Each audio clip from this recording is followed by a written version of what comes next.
I'm Lauren Pierce. I'm 31 years old. I live in Seattle. And I run my own design studio. And yesterday, I got the text I always get this time of year. Just a simple line from my mom. Not enough space for you at the Aspen Lodge this year. Honey, maybe next time. I stared at it for a moment. Not because I was surprised. I wasn't. I just didn't expect the sting to feel the same. Even after all these years. I locked my phone and sat there in silence. The familiar numbness creeping in, like it always does. The Aspen Retreat used to be the highlight of my childhood. It was our family tradition. Our sacred summer ritual. The thing everyone looked forward to. Everyone but me. It seems, somewhere along the line, I stopped being part of that tradition. Not in a dramatic way. No blowouts. No sheens. Just slowly erased. This was the third year in a row they've told me there wasn't enough room. 3 years of watching the group photos from afar.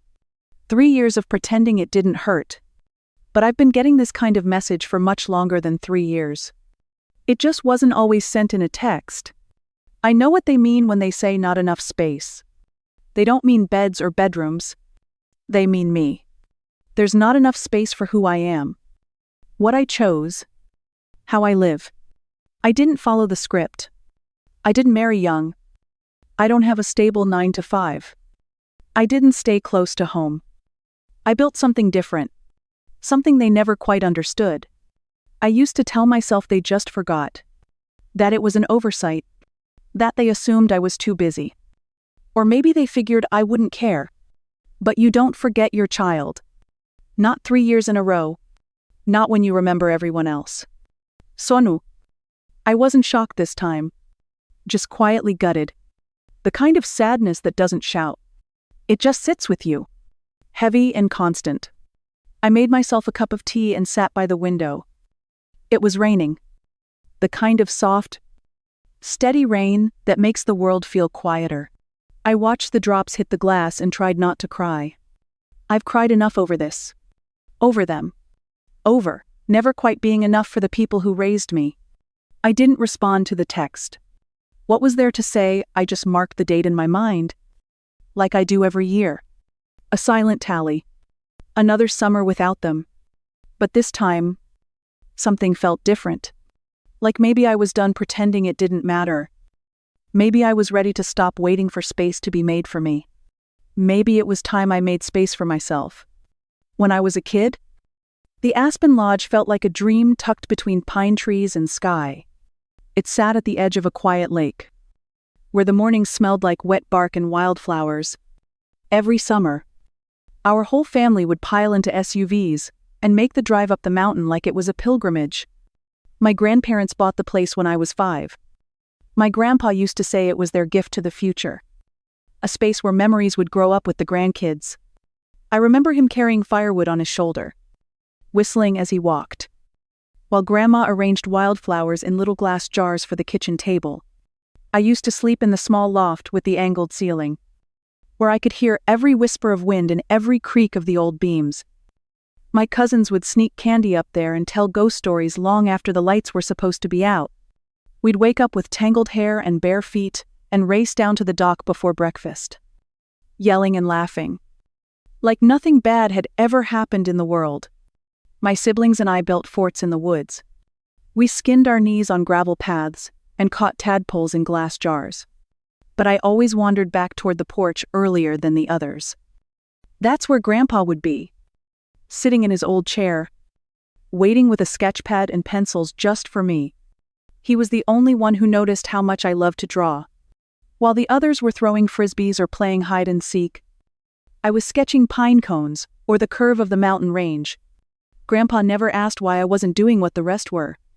He just knelt beside me, looked at my crooked lines, and said I had a different way of seeing things. He called me his little mirror. He said artists didn't just paint what was there. They revealed what people missed. I didn't understand what he meant until much later. But I remember how his voice sounded when he said it. Soft. Proud. I think he knew even then that I wouldn't fit the mold the rest of my family grew into. He never pushed me toward anything. He just gave me space to be curious, to create, to be messy and quiet and completely myself. My parents were different. Even then, I felt it. They loved us. Sure. But they loved expectations more. There were rules about everything. What was worth pursuing? What wasn't? How to dress. How to speak. What counted as real success? They smiled at my drawings the way people smile at a dog doing a trick. Cute. Harmless. Temporary. When I told them in high school that I wanted to go to art school, my dad didn't even look up from his laptop. He said, "Try business. Art won't keep the lights on." Grandpa was gone by then, and without him, the lodge felt colder. Grandma passed a year later, and everything changed. The retreats kept going, but they stopped being about campfires and card games and scavenger hunts. They became polished, bigger, louder. My dad started inviting coworkers. My mom added seating charts and formal dinners. There were matching shirts and itineraries and rules about photos. The lodge turned into a curated weekend, a networking event with catered meals. And even though I smiled through some of it, a part of me pulled back more each year. I stopped bringing my sketch pad. I stopped staying the full week. I started feeling like a guest instead of family. I think the last time I felt like I belonged there was the summer after college. I had just started freelancing, and one of my designs got picked up by a big lifestyle brand. I told them at dinner. Excited. A little nervous. My dad nodded and said, "Good for you. But have you thought about going corporate?" I knew then that the space Grandpa had made for me on that porch didn't exist anymore. Not for me.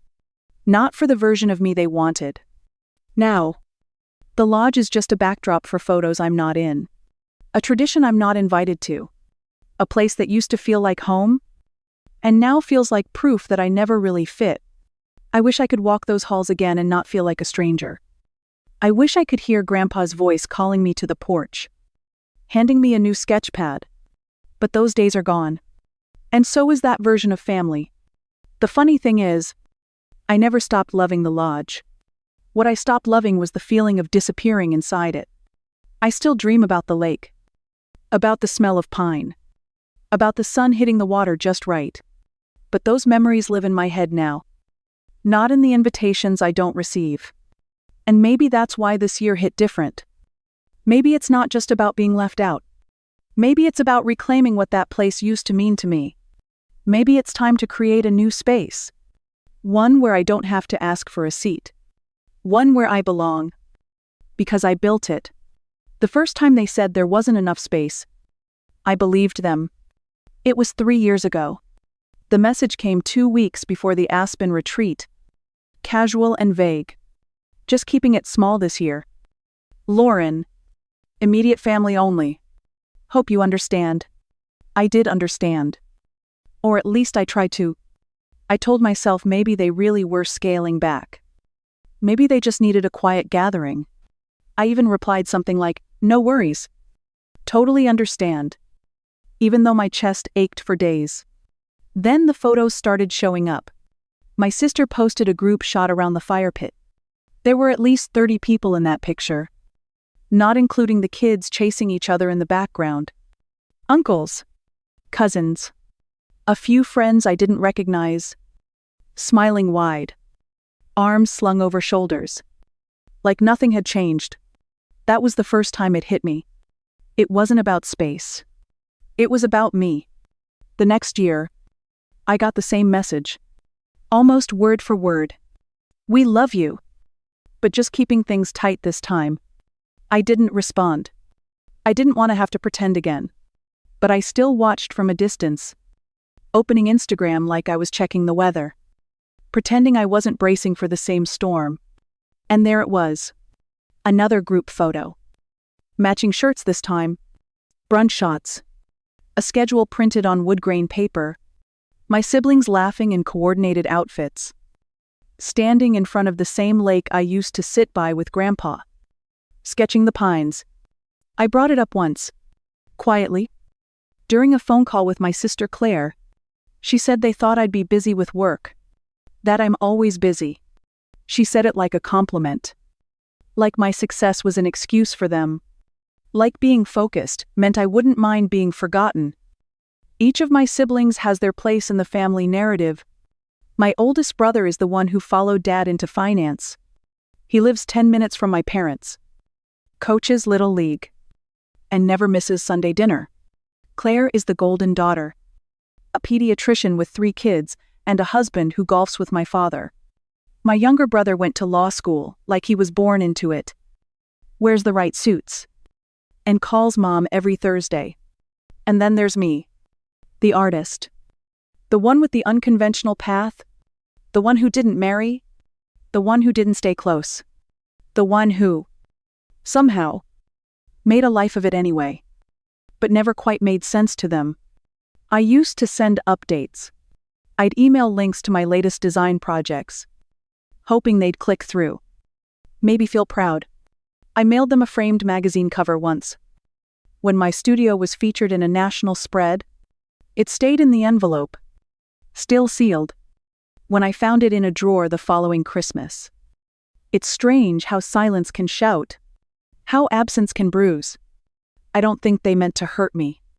I think they just didn't see me. Or worse, didn't want to. And after enough times of not being seen, you start to wonder if you're invisible. Not to the world, just to them. The people who were supposed to know you first and best. There's a specific kind of ache that comes from watching your own family live their lives like you're a footnote. Not forgotten entirely. Just skipped? Left off the list. Maybe they think I'm strong enough not to need them. Or maybe I remind them of everything they don't understand. Every time I try to brush it off, it creeps back.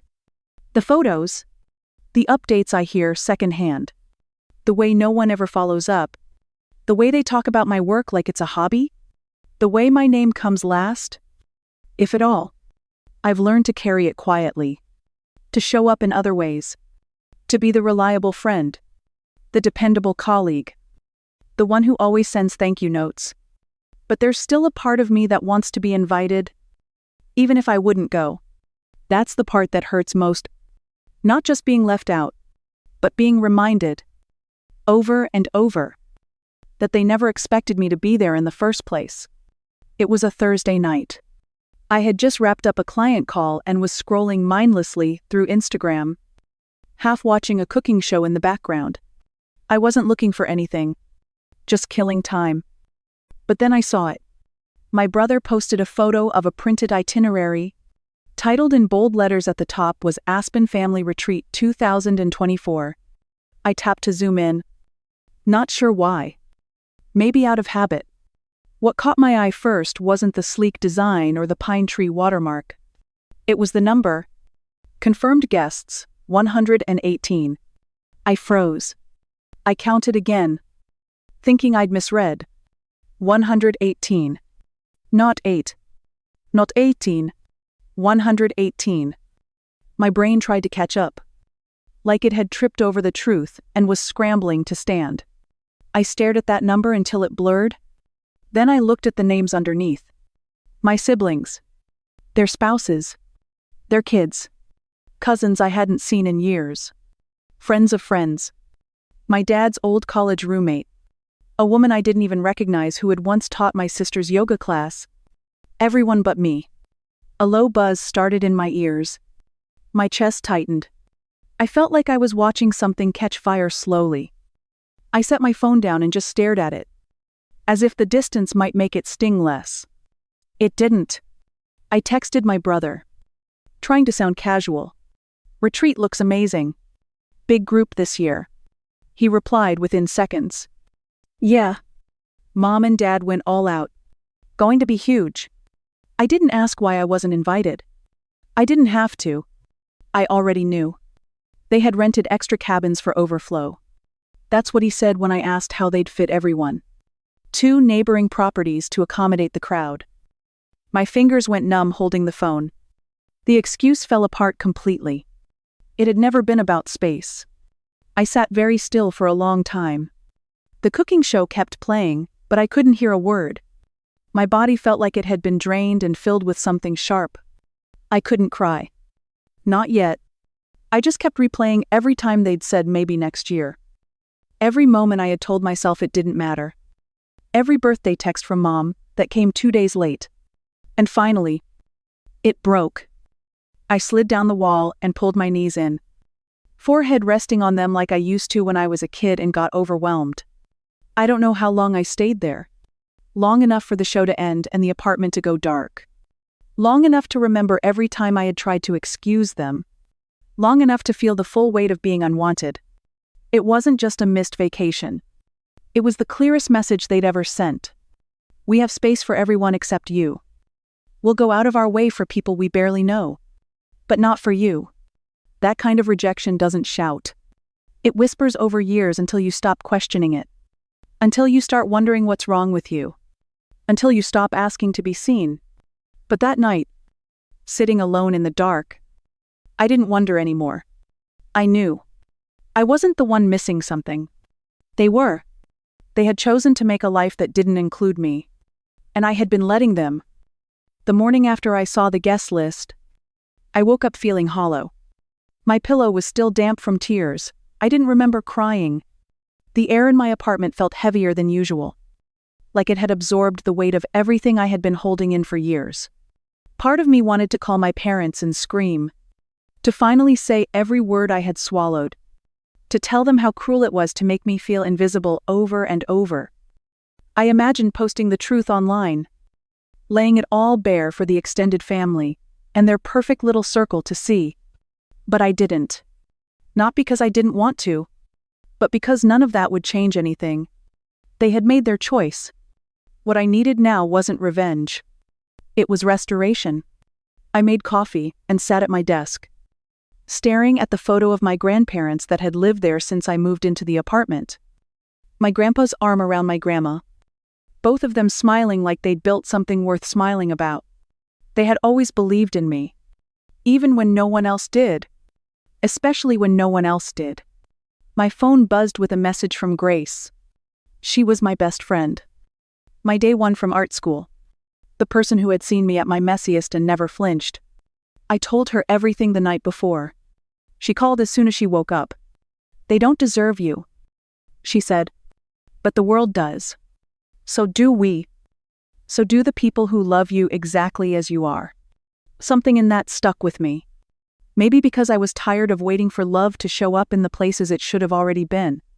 Maybe because I was ready to stop chasing people who never looked back. Later that day, I got on a video call with Dana, my former professor and now mentor. She had always been blunt, but kind. The kind of person who asked the questions that made your voice catch in your throat. I told her the whole story. Every part of it. She didn't interrupt once. When I finished, she leaned in and said, "You're a creator. So create. When they close the door, you don't knock. You build another house." That's when the idea began to take shape. At first, it felt too raw. Too reactionary. But the more I thought about it, the more it started to glow. What if I planned my own retreat, not as a petty mirror of theirs, but something better?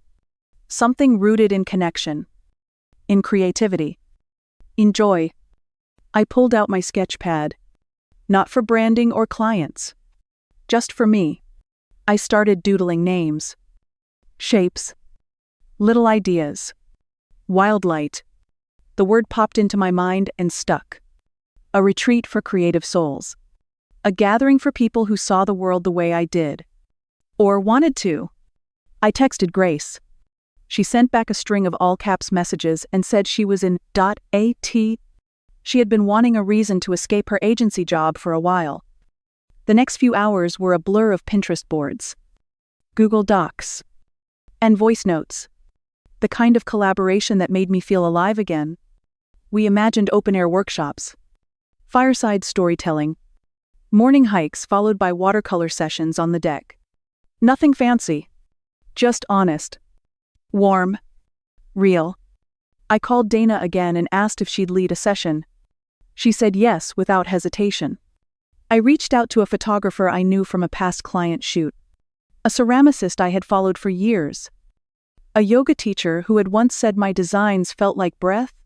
Every yes I received felt like another piece of me coming back. Not the version my family didn't understand. The one they had overlooked. But the version I had chosen. The one I had built from scratch. Brick by brick. Line by line. By sunset. I had a working guest list.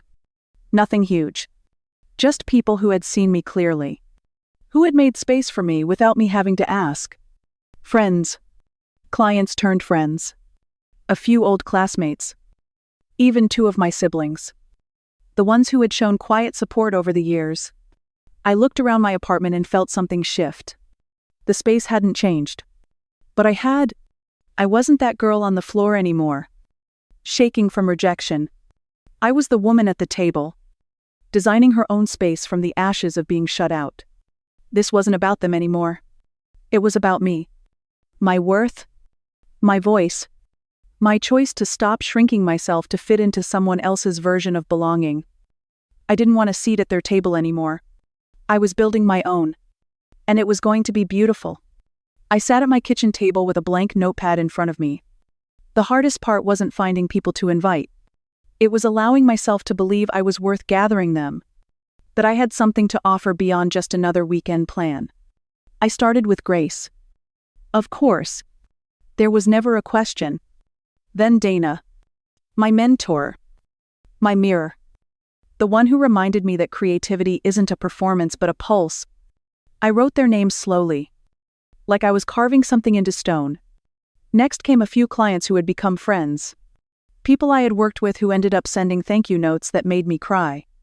People who saw my work not just as pretty, but meaningful. They had championed my ideas when I didn't even believe in them myself. Then came 2 friends from art school. One had moved to Portland and opened a little print studio. The other had transitioned from designer to teacher, guiding high school kids to find their own creative voices. We hadn't seen each other in years.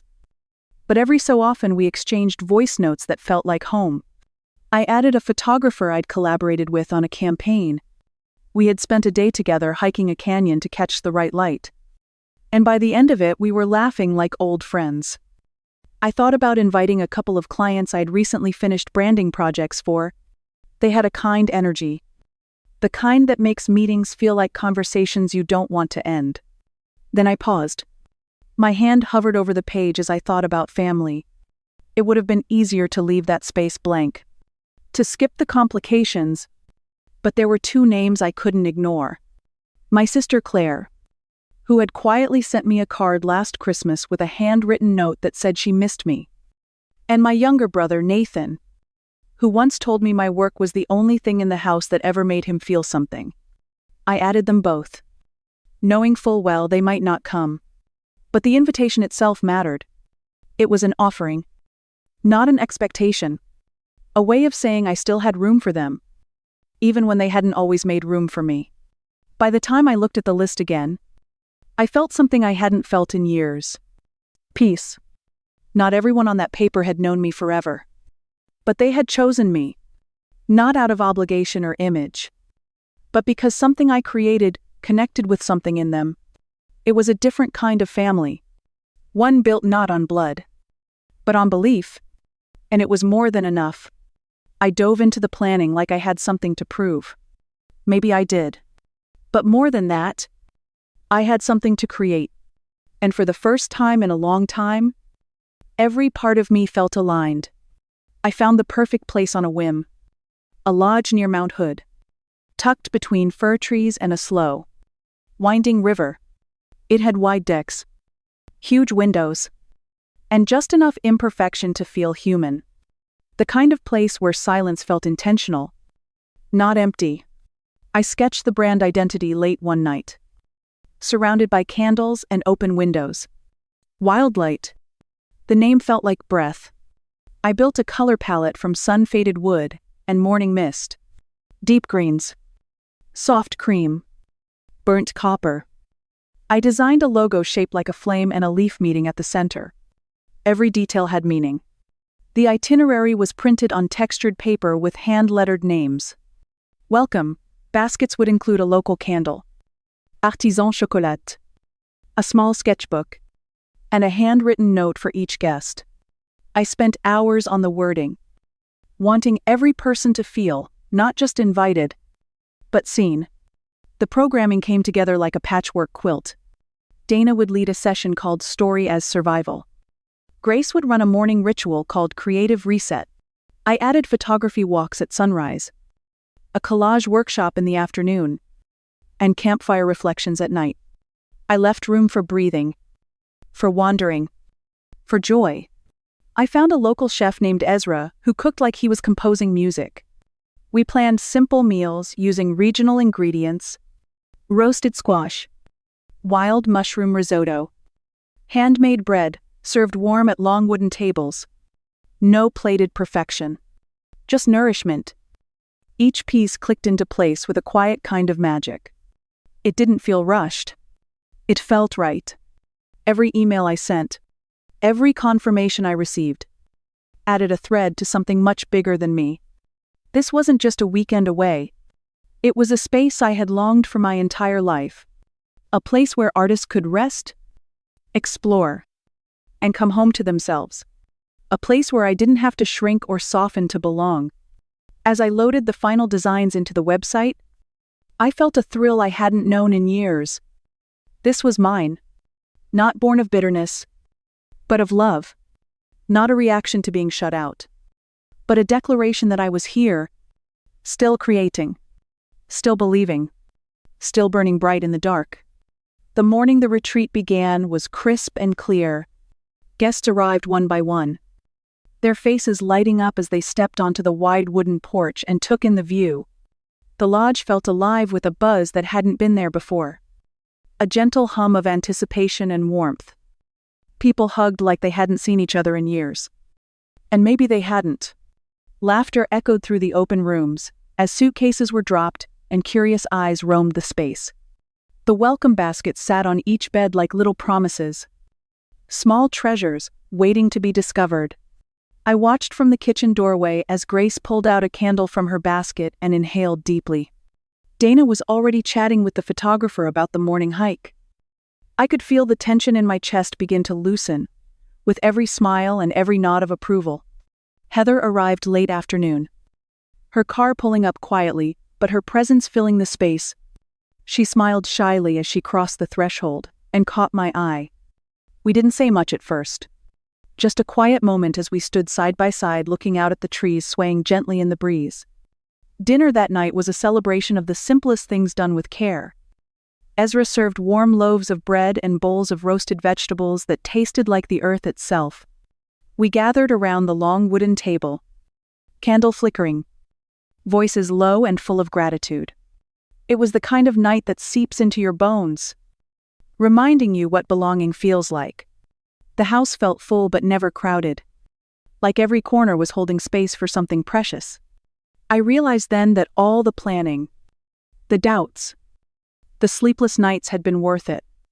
In that moment, I didn't feel like the girl who had been left out. I felt like the woman who had built a place where she could finally be seen, and for the first time in a long time, I felt home. Late one afternoon, just as the golden light was fading through the windows, the sound of a car pulling up caught me off guard. I opened the door to find my parents standing there, their expressions tight and guarded. They looked around at the lodge like they had walked into a place they hadn't expected. I greeted them calmly, keeping my voice steady. They tried to explain themselves quickly, saying the retreat was always meant to be small, that they hadn't known how to include me this year. They mentioned work, schedules, and the challenge of hosting so many people, but I didn't let them finish. I told them I knew about the extra cabins, about the 118 guests, that there was always space for everyone except me. Their surprise was unmistakable. I saw it in their eyes as they took in the warmth, the laughter spilling from the rooms, the way the light caught the handcrafted details I'd put into every corner. They were silent for a moment, as if the reality of what I'd created didn't quite fit the story they had told themselves. I held my ground without anger or pleading. I told them this retreat wasn't just a reaction. It was a statement. A space built on respect, care, and true connection. And then I invited them to dinner that night. But on my terms. As guests, not as critics or judges. They hesitated, glanced at each other, then nodded slowly. That evening, the balance had shifted. For the first time, I wasn't the outsider. I was the host. And they had to come to me. That dinner was quieter than I expected. The long wooden table felt less like a battleground and more like a gathering of cautious hope. My father was the first to break the silence. His voice soft and unfamiliar as he admitted they had been wrong. He said he hadn't realized how much his expectations had boxed me in. How their pride in my siblings had overshadowed the pride they could have felt for me. I watched my mother's face soften, the lines of confusion and guilt mixing in her eyes. She kept looking at me, like trying to piece together a puzzle she had never bothered to solve before. There was a hesitancy in her questions, a new curiosity about my world, my work, the life I had built apart from them. I answered honestly, careful but open, knowing this was the first step toward understanding. Great Aunt Sylvia, who had been sitting quietly beside me, reached over and squeezed my hand. She told them how she had seen me grow into the person I was meant to be, how my grandparents had always believed in my creativity, even when the rest of the family didn't. Her words settled over the table like a balm. I felt the tension ease just a little.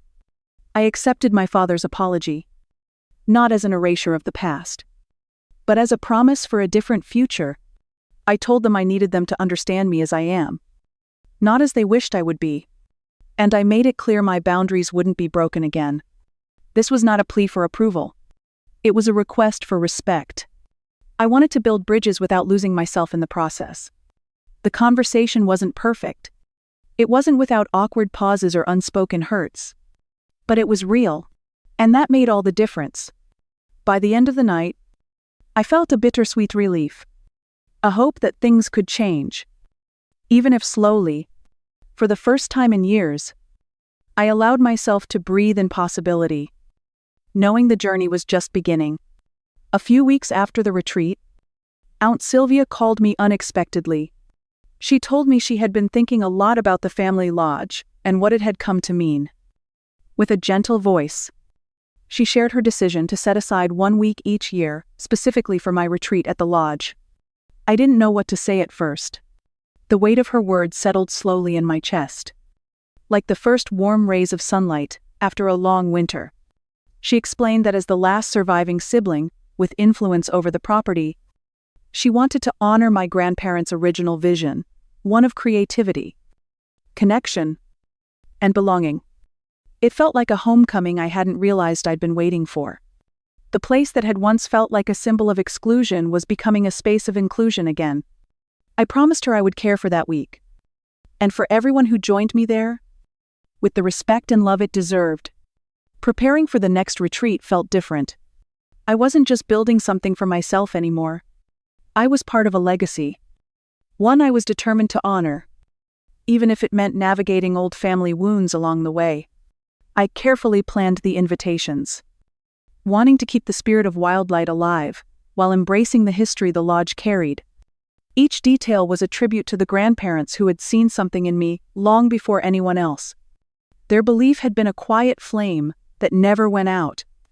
Some nights I'd sit on the porch, looking out at the towering pines and still water, feeling a peace I hadn't known in years. This was more than a retreat now. It was a healing circle. A place where I could gather not just friends and chosen family, but parts of myself I had thought were lost. There were still moments of doubt, but they no longer ruled me. I felt a deep sense of fulfillment, knowing I was reclaiming not just a week in the mountains, but my place in a story much bigger than any one summer. The legacy I was building was imperfect, like all families are, but it was mine. As I folded the last of the welcome baskets, I smiled softly. This was only the beginning. Have you ever felt like you didn't belong? Like no matter how hard you tried, there was always a space you couldn't fill? If so, You're not alone. So many of us carry that quiet ache of exclusion, whether from family, friends, or places we thought were home. I want to invite you to share your story in the comments below. What has made you feel unseen? How did you respond? Sometimes just putting those feelings into words can be the first step toward healing. Remember, you don't have to wait for someone to make room for you. You can build your own space, filled with people who truly see you and value you for who you are. That's what I learned. That's what I hope you will too. If this story resonated with you, please like and subscribe. There are many more journeys of healing and empowerment to share. And know this: your worth isn't defined by those who overlook you. It's in your courage to claim your place anyway.